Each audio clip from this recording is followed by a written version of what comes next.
Bem, e o que tudo isso tem a ver com a formação e funcionamento e teleologia, né, finalidade do Conselho de Segurança da ONU ou da Organização das Nações Unidas? Para nós entendermos isto e como a ONU se relaciona com essas duas teorias de entendimento do sistema internacional anteriores, nós precisamos pensar em uma hipótese, em elementos históricos de formação da organização. São três aspectos históricos que permitem o entendimento estrutural do funcionamento atual da organização.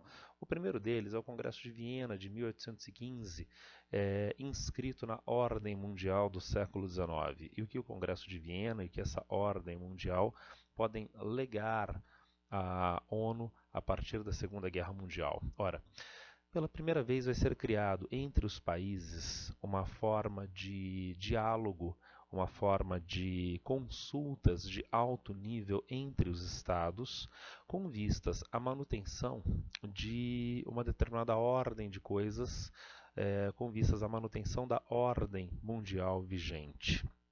Trata-se, portanto, primeiro de uma ação estatocêntrica. Quem age é o Estado. Quem age não são entidades, não são bancos, quem age é o Estado. Um Estado consulta outro Estado. Que outro Estado será consultado? Né? O pior, né? O mais distante, o menos importante? Não. As maiores potências têm instrumentos de consulta. E para que estes instrumentos de consulta? Para a própria manutenção de uma ordem, para a própria manutenção de um estado de coisas. Esta ideia de consultas de alto nível enraizada no início do século XIX vai contribuir para a manutenção desta ordem mundial do século XIX, desta forma de funcionamento egressa de Viena, ao longo de quase todo o século XIX, tendo maiores dificuldades de funcionamento, tendo em vista as crises do capital no final do século XIX, além da formação da unificação da Itália e da Alemanha. Mas a ideia de consultas de alto nível entre estados agentes para superar os problemas e manter uma ordem de coisas é algo muito importante que vai ser legado para outras instituições depois da Segunda Guerra Mundial. Um segundo aspecto ligado à formação da ONU seriam as conferências de Haia de 1899 e 1907. Um aspecto seria destacável nessas conferências a participação russa, demandando uma redução do armamentismo,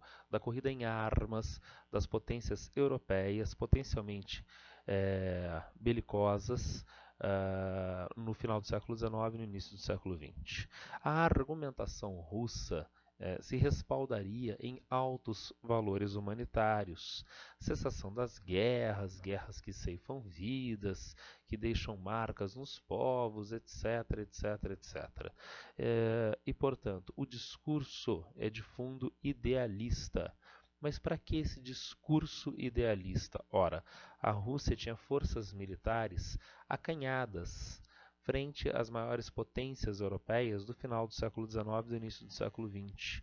Através dessa forma de colocação no sistema internacional, são utilizados elementos que são valores universais de difícil contestação para validar necessidades palpáveis inerentes a um determinado Estado.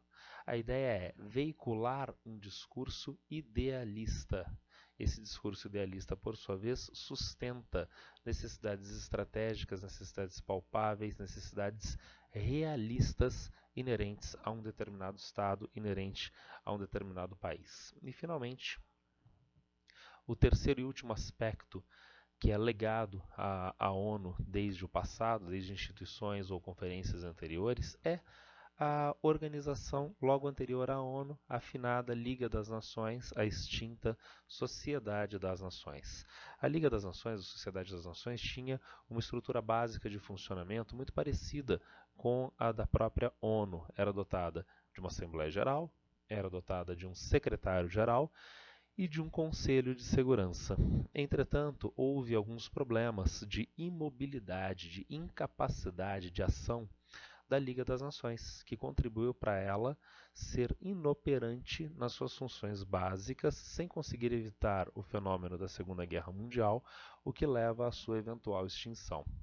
A ONU aprenderá essas lições da finada Liga das Nações. E que lições seriam estas? Vamos à questão do Conselho de Segurança da Liga das Nações e da localização da sede da Liga das Nações. A Liga das Nações se arrogava uma condição de neutralidade, semelhante ao que a ONU faz, e de novo, é enraizado nas conferências de Haia, a veiculação de um discurso idealista. Entretanto, na Liga das Nações, esse discurso tinha um valor prático, entre outros, na localização da sede da Liga das Nações, Genebra, Suíça. A ideia de neutralidade, a ideia de que a Liga não terá sede em nenhuma das grandes potências mundiais, mas em um país considerado neutro. Isso contribui para a inoperância, para a incapacidade de ação política da própria Liga. A ONU não vai cometer este erro. A sede da ONU fica em Nova York. A ONU está sediada numa das maiores potências mundiais. O outro problema da Liga das Nações é o funcionamento da sua instância, talvez mais importante, o Conselho de Segurança. O Conselho de Segurança da Liga das Nações funcionava por unanimidade entre os membros permanentes, as maiores potências mundiais da primeira metade do século XX, e os membros não permanentes, países periféricos, semiperiféricos, que periodicamente estavam como membros eletivos do Conselho de Segurança. Colocando de outra forma, a ideia de unanimidade traduz que o direito de veto é extensivo a qualquer membro, permanente ou não permanente, do Conselho de Segurança, que, em última instância, não chegava a qualquer resolução. A ONU não vai cometer esse erro. As maiores potências mundiais vão estar representadas no Conselho de Segurança da ONU e os demais países não. Precisamos nos lembrar que essas maiores potências mundiais são as potências resultado da solução de Ialta, do final da Segunda Guerra Mundial, dentro de um mundo que vai ser um mundo bipolar entre Estados Unidos e União Soviética nas próximas décadas. As maiores potências mundiais e que têm assento permanente no Conselho de Segurança da ONU, com direito de veto, chamado P5, vão se constituir até os anos 1960 como Estados Unidos e União Soviética, os dois países sedes de regimes políticos, ideológicos, econômicos antagônicos, Estados Unidos e União Soviética, as duas maiores potências mundiais, e além deles, a França e o Reino Unido, compondo o P3 dos três países membros permanentes do Conselho de Segurança do Bloco Ocidental durante a Guerra Fria. Além da União Soviética, teríamos também a China a partir dos anos 1960, China comunista. Há, portanto, um Conselho de Segurança com poder de veto apenas para os membros permanentes, apenas para as grandes potências do pós-guerra na solução de Ialta, diferentemente da Liga das Nações, que assume uma suposta neutralidade, tanto no seu Conselho de Segurança quanto na sua localização, na sua sede.